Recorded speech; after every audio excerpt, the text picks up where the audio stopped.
That's okay. This stinking, I hate these phones. Gage Dobish turned 19 this past July. Nuts enough for you?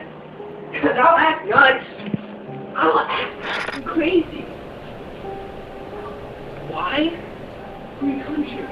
A little over a year ago, Gage was in ROTC, going to prom, living any ordinary teenager's life. How come SWAT's not here? How come cops aren't fucking here? Why are the cops need to be? Why would they? It's a free country! Ah! Nothing! It's a fucking dog! He just kept switching and changing what he was talking about. Last month, he was in jail on a $100,000 bond for allegedly threatening to stab his mother in the heart. Scary? Yes, very scary, because I don't know what he was going to do. He did frighten me, but he's my son. And I don't think he would have hurt me. I'm scared. I was scared. I was freaking out. They really need to do it. But according to his sister and mom, Gage doesn't need to be in jail. He needs help. I tried to get help for him. They're saying that I'm a victim because I called the cops. My son's a victim because nobody wants to help him. That's what he needs. He needs mental help. When we first met with Gage's family in September, he wasn't yet accused of anything. His trouble began when he started experimenting with a drug called K2, or spice. The drug is chemically similar to, but far more powerful than pot, and it's part of a new generation of drugs designed to both elude drug tests and federal regulations. They're unable to communicate, they can't answer questions. Maybe they're physically violent and their activity is very exaggerated, can be violent at times. Dr. Nicholas Dodaro is an emergency room physician at Baptist Medical Center. He's seen a surge in synthetic drug users coming to the ER while having psychotic breaks. And you have to initially do some physical restraint and then initiate a chemical restraint. The dangers of K2 have prompted lawmakers to outlaw several versions of the drug, but you can still buy it at local convenience stores, where it's typically kept behind the counter. The store owners we spoke to seemed clueless of the drug's impact. Really, I have no awareness for that, but if it is dangerous, I don't want to sell even. I don't want to carry that.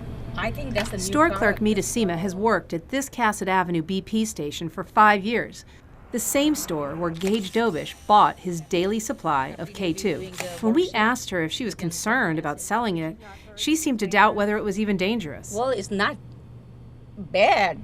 You have neurologic risks, anywhere from strokes and bleeding in your head to cardiovascular risks, heart attacks and arrhythmias.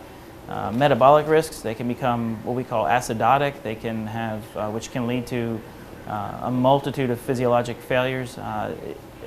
Trauma, these patients sometimes walk or drive or fall or get run over, so the risks are numerous. In fact, the limited science on these new drugs shows side effects that range from extreme anxiety to vomiting, aggression, even psychosis. In August, after habitually abusing K2 for nearly a year, Gage was involuntarily committed to a psychiatric ward. He was discharged just a few days later. Now, he doesn't have much of a mind now. What nobody really knows is what the long-term impacts are.